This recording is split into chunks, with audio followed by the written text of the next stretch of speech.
인사 나누겠습니다. 죄롱 환영하고 축복합니다. 은혜 받으시기 바랍니다. 네. 중국 고서에 나와 있는 이야기 하나 전하면 설교 시작하겠습니다.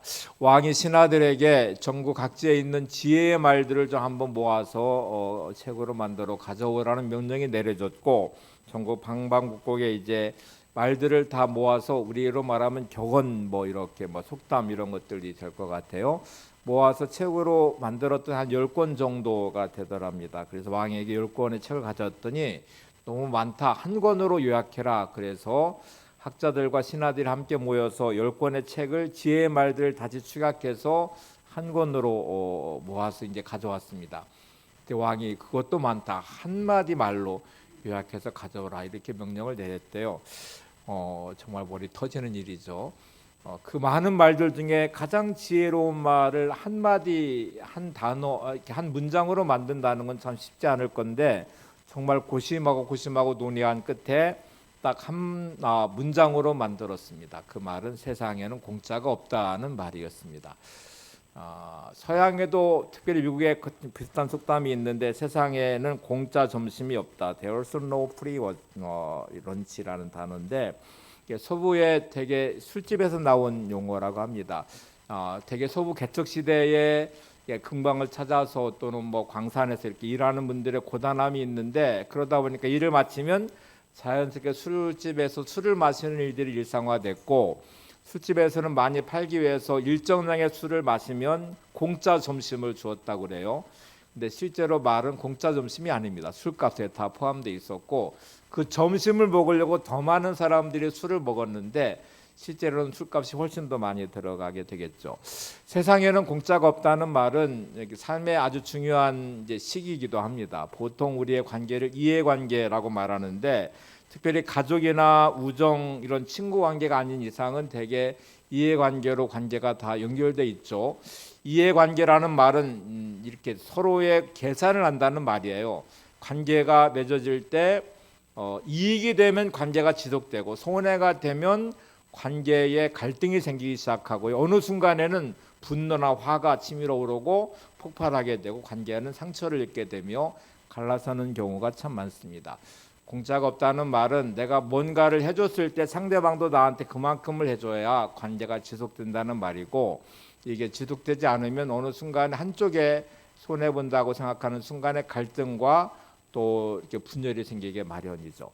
아마 여러분들 마음에 일어나는 대부분의 분노심은 이 관계 안에 내가 손해를 봤다, 내가 피해를 입었다, 내가 상처를 입었다 이렇게 생각하는 마음들 때문에 생기는 감정들이에요.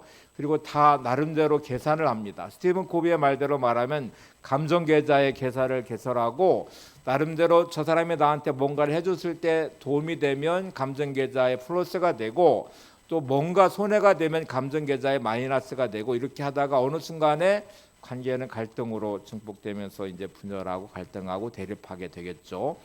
그래서 공짜가 없다는 말은 이해관계로 얽힌 관계를 잘 살아가는 삶의 지혜가 물론 될 수 있습니다. 여러분들이 어떤 관계 안에 혹시 손해를 입었다고 생각하시면 좀 폭넓은 마음으로 이해하고 좀 용서하는 마음도 필요하고요. 또 내가 누군가한테 피해를 끼쳤다고 생각하면 빨리 용서를 구하시고 관계가 잘 회복되는 관계를 지키는 것도 대단히 중요하죠. 특별히 동업의 관계가 되면 아마 더 치열하게 계산을 하기 시작할 확률이 많습니다. 문제는 이런 관계의 계산이, 공짜가 없다는 계산이 가정으로 들어올 때 문제가 심각해져요. 부부의 관계 안에서 서로 손해보지 않으려고 하면은 아마 누군가는 깊이 상처를 받고 그 상처가 갈등이 될 확률이 많고요. 그나마 세상에서 이해관계를 초월한 유일한 게 부모 자식의 관계일 것 같은데, 그것조차도 때로는 가장 많은 상처가 부모에 대한 상처니까 되게 자녀들이든 부모든 계산을 시작하면 아마 말할 것도 없이 관계는 상처로 얼룩질 확률이 많습니다. 여러분, 완벽하게 이해관계가 깨진 관계 하나가 존재하는데 그것은 하나님과 우리와의 관계입니다.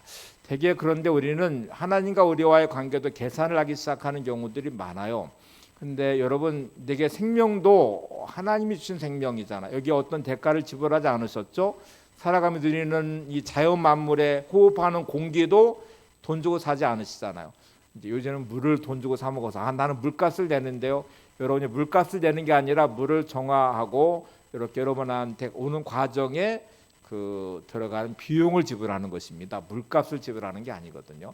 그러니까 세상에는 우리에게 주어진 너무나 많은 선물들이 존재해요. 그건 하나님이 일방적으로 주신 선물, 이해관계를 완벽하게 초월하잖아요. 근데 우리는 그 은혜에 대한 감동이 일단 없는 게 문제예요.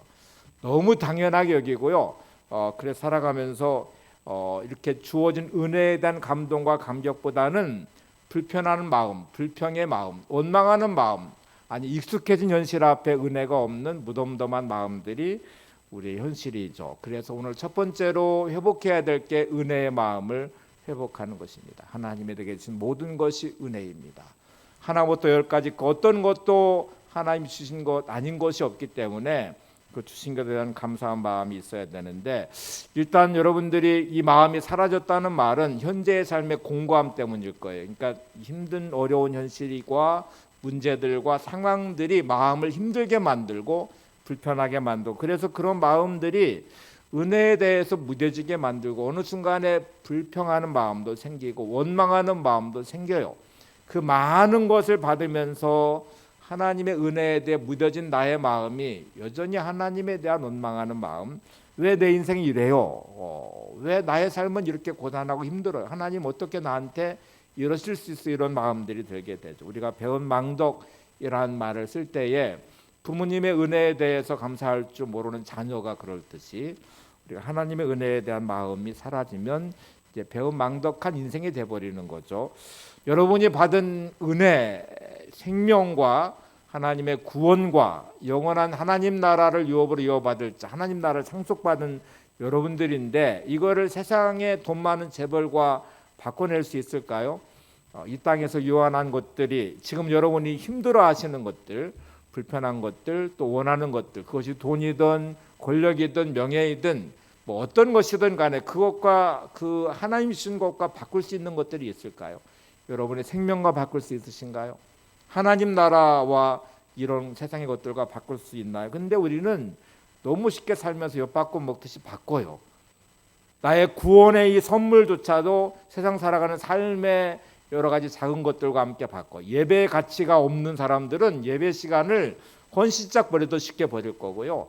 말씀에 대한 가치가 없으면 세상적인 가치를 따라 살아가면서 말씀을 쉽게 버릴 것이고요. 구원이란 가치가, 은혜가 없으면 여러분 구원받음에 대한 감격보다는 그냥 원망이 많을 거고, 하나님 나라에 대한 소망이 없으면 이 땅의 삶에 치우쳐서 죄 짓는 거를 아무렇지도 않게 죄를 지으며 살아가는 거를 할 거예요. 마치 이 너무 중요한 하나님의 주신 이 선물과 은혜에 대한 감동이 사라져버린 것이죠. 은혜가 회복되면 너무나 자연스럽게 은혜에 대한 고백과 감사가 넘치게 될 것입니다. 그 은혜에 대한 감동과 감사는 우리의 삶을 많이 회복시킬 것이고요, 삶을 행복하게 만들고 기쁨의 삶으로 만들어 놓을 것입니다. 찬양 가사 중에 한번 이런 가사가 있는데 보실래요? 나를 지으신 이가 하나님, 나를 부르신 이도 하나님, 나를 보내신 이도 하나님, 나의 나된 것은 다 하나님 은혜라. 나의 달려갈 길 다가도록, 나의 마지막 호흡 다하도록 나로 그 십자가 품게 하시니, 나의 나된 것은 다 하나님 은혜라. 한량 없는 은혜, 갚을 길 없는 은혜, 내 삶을 에워싸는 하나님의 은혜, 나 추저함 없이 그 땅을 밟음도 나를 붙드시는 하나님의 은혜, 나를 지으신 이가 하나님, 나를 부르신 이도 하나님, 나를 보내신 이도 하나님, 나의 나 된 것은 다 하나님 은혜라. 나의 달려갈 길 다가도록, 나의 마지막 호흡 다하도록 나로 그 십자가 품게 하시니, 나의 나 된 곳은 다 하나님 은혜라. 한량 없는 은혜,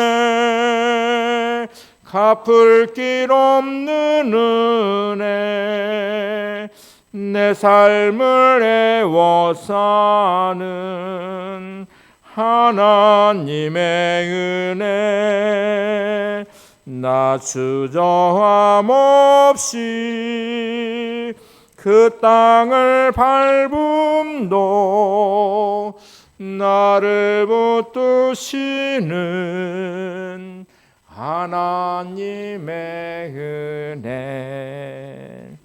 한번 저를 따라 고백해 볼까요? 모든 것이 하나님의 은혜입니다. 네. 은혜의 마음이 들면 변화가 하나 생깁니다. 여러분 마음에 혹시 은혜의 마음, 하나님의 은혜입니다 라고 고백하면 너무 자연스럽게 감사의 고백을 하게 돼요.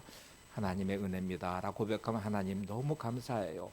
감사의 마음을 담으면 마치 옹달샘처럼 여러분의 마음에 그 은혜의 샘물이 솟아나게 되고 여러분의 상처를 씻어낼 것입니다. 불편했던 마음, 원망했던 마음, 불행하다고 생각했던 마음들도 다 씻어내고 놀랍게 그 안에 행복과 기쁨이 깃들게 만들 것이고요. 그리고 인생에 대한 감동이 있게 되고 하나님의 은혜에 대한 감사와 감동은 너무 자연스럽게 하나님의 은혜에 대한 고백으로 이어지게 될 것입니다. 오늘 모세에 대한 말씀을 함께 나누려고 하는데 모세가 제일 마지막 말년에 유언같이 쓴 말씀이 신명기 말씀이에요. 신명기 말씀을 쓰면서 모세는 자신의 삶을 너무나 자연스럽게 회상하고 뒤돌아보게 됩니다. 하나님은 이런 하나님이셨고 이렇게 인도하셨고 이런 은혜를 베푸셔서 우리와 함께 하신 하나님이셨음을 고백하게 되고 그 감동의 고백이 신명기의 말씀이거든요.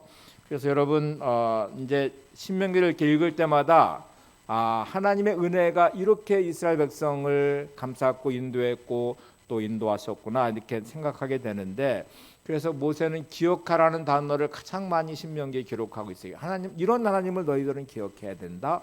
하나님은 이런 하나님이심을 잊지 말아야 된다 하고 이제 말하고 있는데 이제 이 감동이 신명기에 기록한 모세의 고백이 제일 말년에 쓴 고백이거든요. 여러분 인생을 회상하시면서 하나님의 은혜에 대한 고백과 감사를 이렇게 한번 고백하는 시간을 가져보시면 맞아 하나님은 나의 인생 가운데 이렇게 은혜를 주셨지 이렇게 인도하셨지 그 감동이 아마 물밀듯 밀려오게 될 거예요. 제가 한번 모세 입장에서 모세의 지난 40년의 인생의 시간들의 고백이 도대체 하나님 어떤 은혜를 생각했을까? 강렬한 하나님의 경험을 저는 세 가지 정도로 생각해봤는데 하나는 뭐 말할 것도 없이 홍해를 건넌 사건이었을 것 같아요. 이건 너무나 놀라운 강렬한 하나님의 체험이었죠. 이스라엘 백성을 인도해서 출애굽을 하고 이제 드디어 가나안 땅으로 가는 여정에 홍해에 딱 가로막혔습니다. 뒤에 애국 군대가 추격해 온다는 소식을 들었고 두려워 떠는 이스라엘 백성들의 분노와 원망의 소리가 들려오기 시작했고 모세가 가만히 있어 하나님 행하신 일을 보라고 권면하며 하나님을 기대할 때 이제 모세의 지팡이를 통해서 홍해가 갈라지는 기적을 경험했어요. 그리고 마른 땅같이 그 홍해를 건너고 구원을 받았고 쫓아오던 애국 군대는 그 홍해에서 수장돼서 다 죽임을 당하는 놀라운 강렬한 경험을 했습니다. 잊을 수 없는 경험이겠죠. 두 번째 경험은 아마 시내산에서 하나님을 대면한 사건이었을 거예요. 40주야를 시내산에 머물며 하나님을 만났고 그 영광을 보면서 특별히 십계명을 받았는데 하나님께서 직접 그 십계명에 새기셨거든요. 그냥 한 글자 한 글자 그 바위에 새겨지는 하나님의 놀라운 강렬한 체험, 말씀을 받는 체험을 했던 모세는 두 번째 아마 강렬한 경험을 했을 것이고 오늘 세 번째 오늘 본문의 말씀인데 떨기나무 가운데 하나님을 경험했던 시간, 잊을 수 없는 시간, 모세 인생에 완벽하게 변화된 전환점이 된 시간입니다. 오늘 이 세 번째 하나님을 대면했던 시간을 한번 생각해 보려고 합니다. 신명기에서 기록하고 있는 기억하라는 이 하나님, 우리는 도대체 어떤 하나님을 기억하고 어떤 하나님을 만나야 될까? 인간의 가장 어리석음 중에 하나가 기억의 부재라는 것입니다. 여러분 살면서 기억의 부재, 잊어버림이 얼마나 문제를 많이 일으키는지를 한번 생각해 보세요. 관계를 맺고 있는 특별히 가족이든 부부이든 또 부모와 자녀와의 관계이든 성도와의 관계이든 이런 관계 안에서는 아마 고마움들이 참 많을 거예요. 여러분 마음에 불편한 사람, 또 힘든 사람, 미움의 사람들을 생각해 보시면 여러분 안에 기억의 부재가 만들어낸 현상이에요. 아마 그 사람이 모든 문거를 다 잘못했기 때문에, 저 사람은 처음부터 끝까지 나한테 다 잘못해서 잘한 거 하나도 없어라고 말하신다면 엄청난 기억의 부재에 묶여 있는 것입니다. 분명히 그 사람이 여러분한테 잘한 것이 있기 때문에 관계가 지금까지 지속됐을 거예요.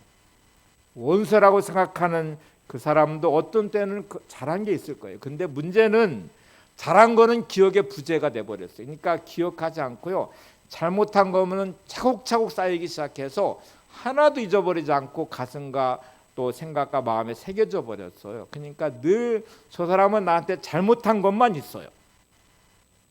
정말 그럴까요? 잘못한 것만 있을까요? 잘한 거는 왜 하나도 기억하지 않았어요? 진짜 관계를 잘 유지하는 방법은 그 사람이 나한테 잘한 고마움을 내 마음에 새기고, 잘못한 거는 좀 기억의 부재를 아예 기억하지 않으면 얼마나 좋아요. 그러면 늘 그 사람이 좋은 사람이 되는데, 좋은 거는 하나도 기억하지 않고 안 좋은 것만 기억해요. 그러니까 생각할 때마다 열받고 화가 나고 분노하면서 관계가 그렇게 망가지고 인생이 불행해지는 경우가 많거든요. 제일 문제는 은혜의 부재예요. 하나님에 대한 기억과 은혜를 우리 기억 속에, 마음속에 새기지 않았다는 거예요. 지나온 인생의 시간 동안 주신 생명으로 살았고, 주어진 시간으로 살았고, 주신 은혜로 살아왔어요. 그 어느 것 하나 은혜 아닌 것이 없잖아요. 이 자연 만물의 모든 것을 내가 다 만들어서 누리는 거 아니잖아요. 호흡하는 공기의 값을 치르셨습니까? 마시는 물값을 여러분은 다 치르셨나요? 내게 주신 생명에 대한 감동과 감격, 경외로움을 갖고 계신 건가요? 가족에 대한 주신, 하나님이 가족을 주셨는데 이 가족에 대한 고마움이 여러분 안에 주신 하나님에 대한 고마움과 감사가 있습니까? 기억의 부재가 만들어낸 문제잖아요. 여러분, 이게 지금 우리의 심각한 문제라는 것을 염두에 두시고, 그러면 어떻게 해야 됩니까? 일단 모세를 한번 살펴볼게요. 출애굽기 3장 전에 모세의 인생을 한번 성찰해 보시면, 히브리 사람으로 태어나는 것은 불행하게 태어났어요. 석 달밖에 부모랑 같이 못 있고 버려졌어요. 갈대 상자에 넣어져서 나일 강가에 버려졌는데 너무 감사하게 하나님의 은혜로 바로의 공주에게 발견됐고 입양이 돼서 이제 궁궐에서 40년의 시간을 보냅니다. 이때는 정말 화려한 인생이죠. 애굽의 2인자로 권력이 있고 재물이 있고 젊음도 있고 또 지식과 지혜라는 것도 있고, 그래서 정말 인생의 황금기 같은 시간들을 보내는 40년의 시간. 그런데 그 시간에 모세는 하나님이 쓰시는 인생이 아니었어요. 그냥 인생의 화려함 가운데 어쩌면 운이 좋았던 인생, 죽을 것 같아 버려졌지만 다시 구원받아서 그리고 애굽의 궁궐에서 2인자로 그 화려함을 누렸던 시간의 40년. 그래도 그나마 히브리인이란 정체성이 있어서 애굽 사람과 히브리인이 싸울 때 히브리 편에 들었다가 그냥 살인자가 되고 애굽 사람을 죽여 살인자가 되고 도망자가 된 광야의 40년의 시간. 출애굽기 3장은 이 40년의 광야의 시간의 끝자락에 하나님이 찾아오신 거잖아요. 80세의 모세는 완벽하게 버려진 인생입니다. 세상으로부터 잊혀진 인생입니다. 그 어떤 희망도 없어 보이는 절망의 인생입니다. 꿈꿀 수 없는 현실, 그리고 이미 나이도 들었고 이미 잊혀진 광야의 그냥 양치기의 노동자에 불과한, 결혼해서 자식을 낳았지만 자기의 가업이라고 말할 것도 없는, 여전히 장인의 양떼를 돌보고 있는 그냥 빌부터 사는 인생같이, 그리고 패배자 인생같이 버려진 인생으로 그렇게 지내온 모세의 시간들이었습니다. 여러분 아마 혹시 지금 모세가 느꼈을 감정을 느끼는 분들이 많이 계실 거예요. 나는 이미 끝나버린 것 같아. 나는 어떤 것도 꿈꿀 수 없는, 미래를 바라볼 수 없는 인생 같아. 이미 나이도 들었고 삶의 현실이 이렇고 뭔가 기대할 만한 것이 없는 현실의 답답함과 고통스러움과 또 문제들 앞에서 신음하고 계신 분이 계시다. 오늘 모세를 잘 살펴보셔야 됩니다. 그런 모세를 하나님이 찾아오셔요. 오늘 여러분의 인생 가운데 찾아오신 하나님을 꼭 만나시기 바랍니다. 절망하는 나에게, 패배감에 사로잡혀 있는 나에게, 무능한 나에게, 잊혀진 듯한 마음속에 원망이 많고 분노가 많고 상실감이 있고 패배감이 있는 나를 찾아오시는 하나님이 계시다는 걸 잊지 마시고 오늘 찾아온 하나님을 한번 만나보시죠. 출애굽기 3장 5절에 보시면 하나님은 모세를 찾아오셔서 이렇게 말씀하십니다. 떨기랑 불꽃 가운데 찾아오신 하나님이 이렇게 말합니다. 하나님이 이르시되 이리로 가까이 오지 말라. 내가 선 곳은 거룩한 땅이니 내 발에서 신을 벗어라. 하나님이 모세를 부르시고 떨기랑 불꽃 가운데 임재하시면서 모세를 만나신 하나님이 첫 번째 하신 말씀은 내가 선 곳은 거룩한 땅이 내 발에서 신을 벗어라. 이 말은 하나님은 거룩하신데 모세는 거룩하지 않다는 말이거든요. 하나님을 만나는 자리에 첫 번째 나의 실상은 하나님의 거룩하심이 보여야 되고 그리고 죄 많은 내가 보여야 돼요. 거룩하지 않은 내가 존재해요. 여러분 하나님을 만나는 자리로 가셨다면 여러분의 죄가 보여야 됩니다. 내가 얼마나 죄 많은 사람인지 얼마나 부족한 사람인지 얼마나 무능하고 연약한 사람인지를 깨닫는 게 중요해요. 하나님은 첫 번째 모세에게 도전하듯이 이곳은 거룩한 땅이 내 발에서 신을 벗으라고 말씀합니다. 이제 하나님께 속한 인생이 되는 첫 번째 방식은 말할 것도 없이 회개입니다. 내가 죄라는 것을 알고 죄인임을 알면 너무 자연스럽게 죄를 회개하셔야 되죠. 하나님을 만나는 첫 번째 자리는 회개입니다. 한번 따라서 보시죠.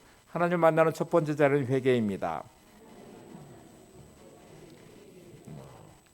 여러분은 죄인이라는 것을 인정하시고 회개하는 삶을 살고 계신가요? 나는 그래도 좀 괜찮은 사람이야. 나는 이 정도의 사람이야.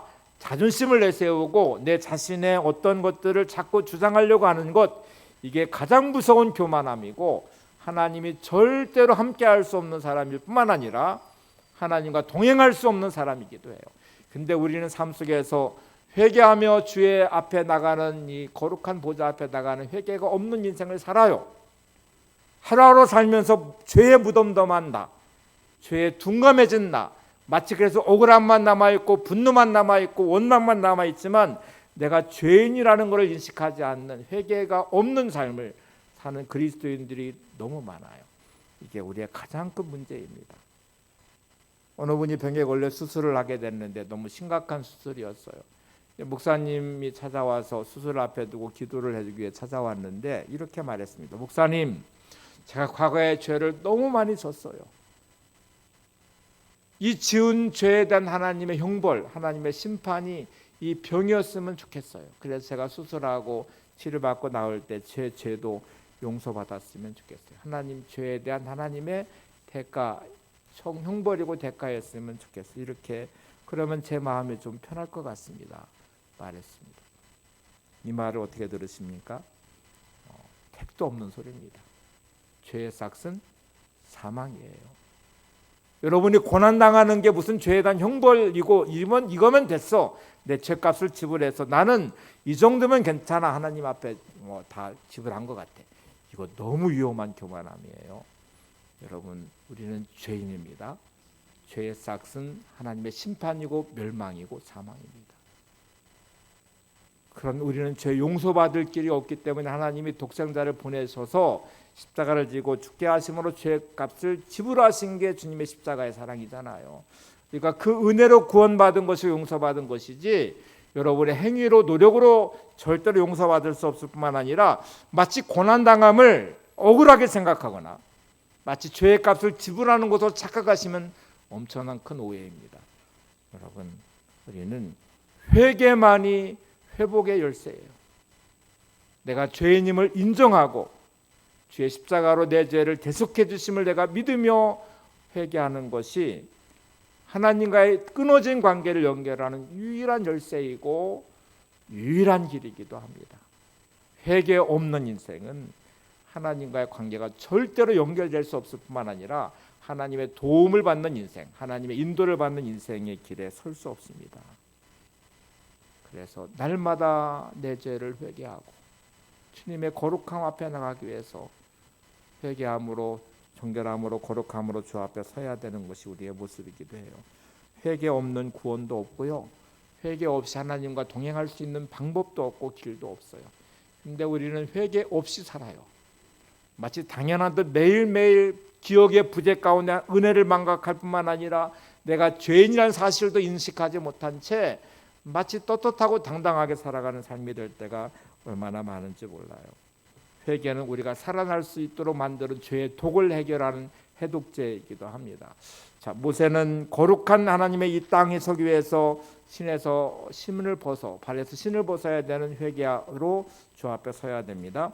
자, 그렇게 이제 하고 나서 하나님은 모세의 인생을 회복시키는 일을 시작하십니다. 출애굽기 3장 6절을 보세요. 하나님 이렇게 모세에게 말씀하십니다. 나는 내 조상의 하나님이니 아브라함의 하나님, 이삭의 하나님, 야곱의 하나님이라. 갑자기 내가 선 땅은 거룩한 땅이니 내 발에 신을 벗으라고 말씀하시면서 죄의 신발을 벗고 회개함으로 하나님 앞에 서는데, 하나님은 이어지는 말씀이 아브라함의 하나님, 이삭의 하나님, 야곱의 하나님이라고 말씀하세요.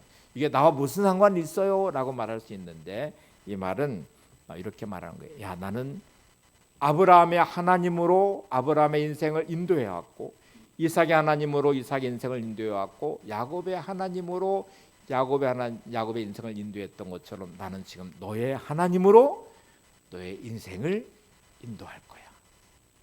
아브라함이 나에게 속해 있었고, 이삭이 나에게 속해 있었고, 야곱이 나에게 속해 있었던 인생이었던 것처럼 지금 너는 나에게 속한 인생으로 이제부터 살 거야 라고 말씀하시는 장면이에요.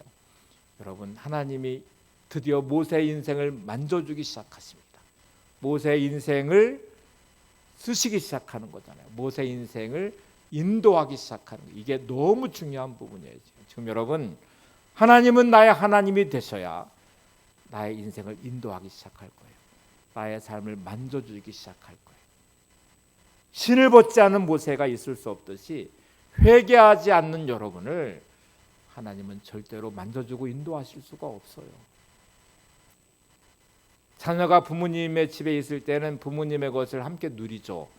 근데 가출한 자녀를 한번 생각해 보세요. 말은 자녀 관계는 끊어지지 않아. 호적에서 파지 않은 이상은 관계는 여전히 부모와 자녀일 거예요. 근데 자녀는 가출해 버리면 부모의 것을 하나도 누릴 수 없고요. 부모의 보호를 받을 수도 없고 부모와 함께하는 삶을 살 수 없어요. 나는 분명히 하나님의 자녀예요. 말할 것도 없이 하나님의 자녀예요. 근데 가출한 자녀같이 살아요. 여러분의 일상의 삶을 한번 보세요. 하나님 없는 인생을 살거든요. 가출한 자녀같이 나의 마음대로 내 마음대로 내 생각대로 내 방식대로 살아가는 회개 없는 삶을 살아가니 하나님이 여러분의 인생을 만져줄 수도 동행할 수도 인도하실 수도 없는 인생을 지금 살고 있는, 그와 같이 사시는 거잖아요. 한 경매장에서 낡은 바이올린이 경매에 올라갔습니다. 줄은 늘어져 있었고 오래된 바이올린은 낡아져 있었고 사람들은 그 바이올린에 주목하지 않았어요. 경매가 시작됐는데 가격이 점점 좀 떨어져 $3, 한 5,000원 정도까지 왔는데도 아무도 손을 들거나 사겠다는 사람이 없었습니다. 그때 나이든 한 사람이 나와서 마치 보물을 다루듯이 그 낡은 바이올린을 만지기 시작했어요. 닦아주었고 줄을 조이기 시작했고, 그리고 사랑하는 내 아들아 잘 있었니? 40년 만에 너를 만나는구나 하고 말하면서 줄을 조인 다음에 바이올린을 연주하기 시작했습니다. 황홀한 음이 울려 퍼지기 시작했고 사람들은 그를 주목하기 시작했어요. 그리고 다시 경매가 시작됐는데 $10, $100, $1,000, $3,000까지 가서 경매가 됐어요. $3도 사지 않던 바이올린을 100배가 넘는 $3,000에 샀어요. 사람들이 웅성거리기 시작했고 도대체 무슨 일이 벌어진 거냐고 물었어요. 그러다가 거장의 손이 그 바이올린을 만졌습니다. 바이올린을 만든 사람이었고 그 사람은 유명한 사람이었어요. 그리고 그가 만진 바이올린은 가치가 올라가서 $3,000에 이제 경매가 됐다고 그래요. 볼품없이 낡아버린 인생, 줄이 늘어지듯이 희망 없는 내 인생, 아무것도 아닌 내 인생을 찾아오셔서 하나님이 나를 만져주시면 우리 인생은 회복될 것입니다. 우리의 가치는 새롭게 평가될 것입니다. 하나님은 모세를 찾아오셨어요. 그 모세의 인생이 망가져버린 인생, 아무도 주목하지 않는 인생, 버려진 인생, 잊혀진 인생, 그렇게 끝나버릴 것 같은 그 인생을 찾아오신 하나님이 그를 만져주기 시작하자 그의 인생의 가치가 달라지기 시작합니다. 나는 너의 하나님이다. 내가 너를 만져줄 것이고 너를 회복시킬 것이다. 내가 너를 이렇게 쓸 것이라는 하나님의 계획이 말씀하기 시작하십니다. 출애굽기 3장 9절 10절을 보세요. 하나님 모세에게 이런 계획을 말씀하십니다.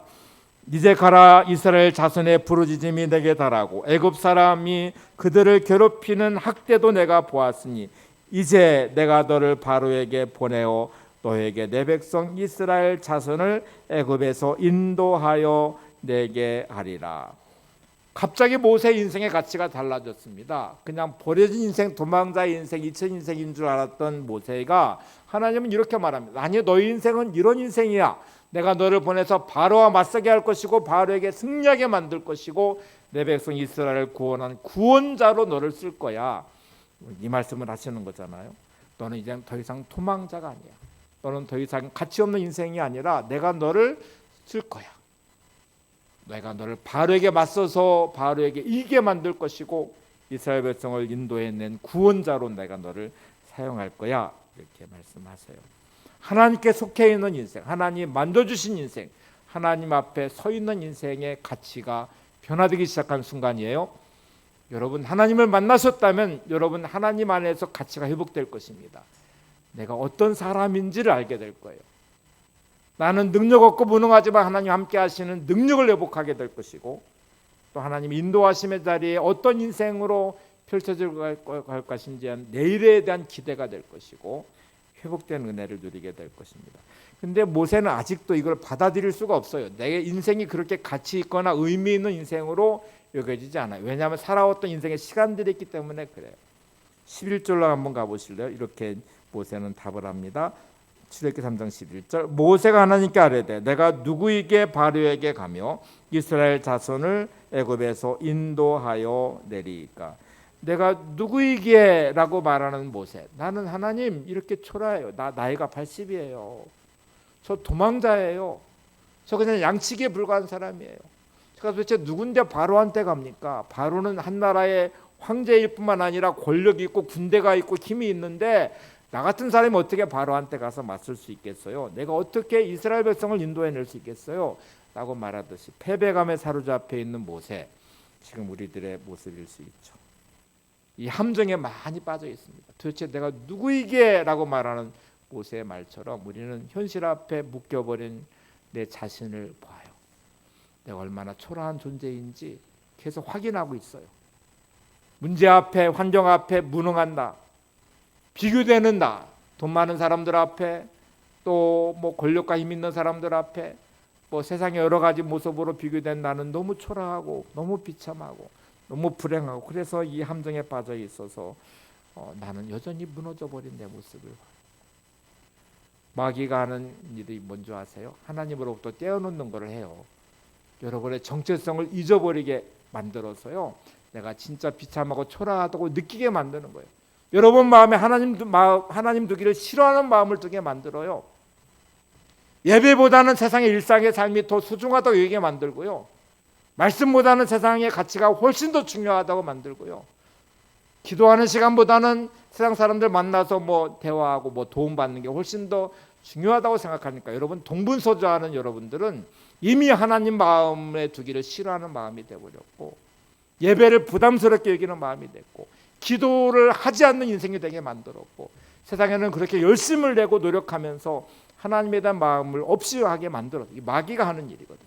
거기에 빠져버린 나는 여전히 가치를 잃어버리고 내가 얼마나 소중한 사람인지를 몰라요. 하나님이 나를 만져주시면 어떤 일이 일어날지에 대한 기대감도 없어요. 무서운 시험에 든 장면이기도 하잖아요. 근데 여러분 하나님은 모세를 포기하지 않으시고 이렇게 다시 말씀을 하십니다. 출애굽기 3장 12절을 보세요.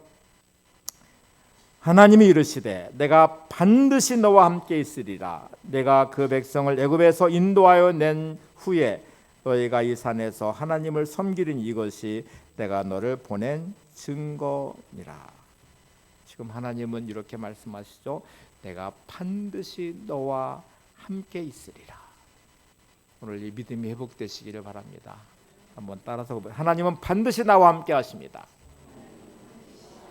네. 다시 하나님은 반드시 나와 함께 하십니다. 그냥 아마 요즘 많이 힘들고 실족해 있을 확률도 많고 그럴 것 같은데 이 권면하면서 회복시켜 주세요. 하나님은 반드시 당신과 함께 하십니다. 네. 폴 트루니에라는 기독교 상담학자이며 신학자인 이분은 이렇게 말해요. 사람이 어디인가에 속해 있다는 것이 중요하다. 내가 어디에 속해 있느냐가 대단히 중요하다는 말. 모든 것을 결정해요. 내가 어디에 속해 있는 사람인가? 나는 하나님께 속해 있는 사람입니다라고 고백하면 하나님의 자녀됨의 정체성을 회복할 것이고요. 그리고 그 회복된 나의 정체성은 삶을 당당하게 만들고 믿음으로 살게 만들고 하나님 관계 연결되면 가장 놀라운 첫 번째 변화는 능력이 생긴다는 것입니다. 모세의 무능함으로 무너졌던 80세의 그가 하나님 함께 하시고 동행하시는 순간에 놀라운 능력의 사람이 되고 바로와 맞서며 승리하고 이스라엘 백성을 인도하는 구원자가 되고 홍해를 가르는 능력자가 되기도 하며 하나님의 도우심 안에 이스라엘 백성을 40년 동안 광야로 이끄는 지도자로서 살아가기 시작하잖아요. 그러니까 여러분, 내가 하나님께 속해 있다고 생각하면 뭐가 회복돼야 되냐면 능력이 회복돼야 돼요. 여러분 안에 하나님의 능력이 회복되시기를 바랍니다. 그래서 믿음의 당당함으로 현실에 묶이거나 패배자처럼 살지 마시고 승리자로 사셔야 돼요. 내 뒷배가 하나님이시고요. 하나님 함께 하시는 이 길은 승리의 길일 것입니다. 아무리 힘들고 어려워도 이 믿음을 가지셔야 돼요. 다윗이 시편 23편에 고백한 것이 여호와는 나의 목자신이라고 고백하는 이 고백의 선언이 부족함이 없음과 함께 쉼의 자리로, 회복의 자리로, 사망의 음침한 골짜기를 지나지만 해를 두려워하지 않는 자리로, 원수의 복전에 상을 베푸신 하나님을 기대하는 자리로, 그리고 여호와의 집에 영원히 살리로다 하고 선언하는 믿음의 자리로 이끌어 가거든요. 그러셔야 돼요. 또 다른 하나는 소망이 생기셔야 돼요. 나 혼자의 힘으로 사는 인생은 버겁고 힘들고 꿈꿀 수 없는 현실이지만 하나님 함께 하시는 내일은 희망이 있고 기대가 되는 내일입니다. 패배자인 모세와 함께 하신 하나님은 이스라엘 백성을 구원할 구원자 인생으로 모세를 세울 것이고 바로에 맞서서 승리하는 10가지 재앙을 내리며 하나님이 되심을 드러내는 자리에 선 것처럼 여러분 하나님 함께하는 내일을 꿈꾸시고 기대하시기를 바랍니다. 나의 힘으로는 꿈꿀 수 없는 내일이 하나님 함께하심으로 꿈꿀 수 있는 내일이 되고 꿈꿀 수 없는 미래가 꿈꾸는 미래가 되고 희망의 미래가 되고 또 다른 큰 변화는 기쁨이에요. 하나님 함께하실 때 뭐 찾아오는 기쁨, 누군가를 사랑할 때 찾아오는 행복함이 있으시잖아요. 하나님을 사랑하며 하나님 함께하는 여러분의 인생은 반드시 기쁨의 회복이 되셔야 돼요. 자, 3가지 회복을 말했어요. 뭐예요? 능력의 회복, 미래의 기대, 소망의 회복, 그 다음에 기쁨의 회복. 여러분은 이 3가지를 회복하셔야 됩니다. 하나님 함께 하심으로 생기는 능력의 회복을 통해서 당당하게 세상과 맞설 수 있는 사람 되고 하나님 함께 하심으로 내일을 꿈꾸는 기대와 소망의 문이 열려지는 삶이 되고 하나님 함께 하심으로 기쁨이 충만한 삶으로 변화되는 은혜를 꼭 누리시기를 바랍니다. 영적 자부심과 당당함이 이제 있어야 돼요. 장숙이라는 분이 계신데 화면에 떠 있죠. 대통령 경호실의 영원한 사부라는 책인데 제가 책은 직접 보지 못하고 글을 읽다가 인터넷에 검색을 한번 해봤어요. 근데 이분의 이제 책에 쓴 내용은 박정희 대통령부터 김대중 대통령 때까지 경호실을 훈련시킨 무술 사범이었대요. 25년 동안 경호실의 사람들 특공 무술을 만들어서 이제 특공 무술을 이렇게 훈련시켜서 25년 동안 경호실의 사부라고 이름이 붙여졌고 가는 곳곳마다 이게 그분에게 큰 자부심이었대요. 뒷이야기가 청와대 얘기만 나오면 목이 꼿꼿해져 가지고 나는 청와대 경호실에 훈련시킨 사부였어 이렇게 자기를 드러내며 말을 했다고 책까지 썼으니까 뭐 얼마나 자부심이 대단해요. 여러분 대통령 경호실에 무술 훈련시킨 사부의 자부심도 이 정도였다면 저 여러분 하나님의 자녀됨의 정체성과 자부심은 어때야 될까요? 좀 어깨를 펴시고 당당하게 세상 가운데 믿음으로 서시기를 바랍니다. 그 어떤 것에도 굴하지 않는 믿음. 하나님이 나와 함께 하심으로 나는 승리할 것입니다. 하나님 함께 하심으로 나는 하나님께 속해 있는 사람입니다. 나는 하나님의 은혜 안에서 거하는 사람입니다. 이렇게 믿음의 고백을 하셔야 되죠. 모세가 자신의 인생을 신명기에 기록하면서 기억하라 기억하라고 계속 선언했던 것처럼 시편 90편이 모세에 말년에 쓴 거 기록이거든요. 시편 90편 1절 2절을 보시면 이렇게 고백을 합니다. 같이 보세요. 주여 주는 대대에 우리의 거처가 되셨나이다. 산이 생기기 전 땅과 세계도 주께서 조성하시기 전 영원 곧 영원부터 영원까지 주는 하나님이시니이다. 주여 대대로 우리의 거처 대대 우리의 거처가 되셨나이다. 이 말은 하나님이 나의 집이 되셨습니다라는 고백이야. 하나님은 대대로 우리의 거처 우리의 집이 되셨습니다. 아브라함의 인생의 집이 되어 주시고 이삭의 인생의 집이 되어 주시고 야곱의 인생의 집이 되신 하나님, 나의 지난 40여 년의 시간에도 하나님 나의 집이 되어 주시고 안전하게 나를 지켜 주시고 보호하신 하나님, 영원부터 영원까지 주는 하나님이십니다. 이렇게 고백을 해요. 이 마음이 얼마나 중요한지 몰라요. 지금부터 여러분은 집은 안전하게 여러분을 보호해 줍니다. 쉼이 있도록 만들어. 집에 들어가는 순간에 모든 것을 무장해제하고 편안하게 옷을 입고 거기서 쉬시잖아요. 쉼이 있잖아요. 하나님은 나의 쉼이셔요. 힘들고 지친 여러분에게 집이 되어 주셔서 안식하게 하시고 쉬게 만들어 주세요. 여러분을 회복시켜 주세요. 그리고 그 함께함의 동행의 은혜를 누리게 하세요. 모세는 이 믿음이 광야 40년의 시간을 보내면서 80의 자리에 패배자에 있던 나를 찾아오신 하나님, 끝난 것 같은 나의 인생에 소망을 주신 하나님, 그 하나님과 동행하는 기쁨을 지난 40여 년 누리게 하셔서 신명기를 기록하면서 또 시편을 기록하면서 하나님 맞아요. 하나님은 나의 영원한 거처가 되어주셨군요. 하나님 영원까지 나의 하나님이시군요 라고 고백하고 있잖아요. 다윗은 사울왕에 쫓기는 그 시간 동안에 아무도 그를 도울 수가 없고 보호해 줄 수 없는 완벽한 도망자의 시간 10년 넘는 세월을 보냈어요. 사울왕은 3,000명의 군대를 동원해서 계속 다윗을 추격해오고 있어요. 동굴에도 숨고 바위대에 숨고 그리고 적군에게 들어가서 이렇게 침을 질질 흘리면서 자기 생명을 구할 만큼 비참한 순간도 경험하면서 그는 하나님을 경험하기 시작합니다. 그리고 이렇게 고백합니다. 시편 18편 2절을 보세요. 여호와는 나의 반석이시요 나의 요새시요 나를 건지시는 이시요 나의 하나님이시요 내가 그 안에 피할 나의 바위시요 나의 방패시요 나의 구원의 뿌리시요 나의 산성이시리로다. 하나님을 경험하면서 그는 하나님을 표현하기 시작합니다. 이렇게 표현했어요. 나의 반석이십니다. 나의 요새십니다. 나를 건지시고 나의 하나님이시고 나의 피할 바위시고 방패시고 구원의 뿌리시고 나의 산성이십니다. 이 말을 한마디로 말하면 내가 하나님 안에서 가장 안전합니다. 하나님만이 나의 보호자가 되십니다.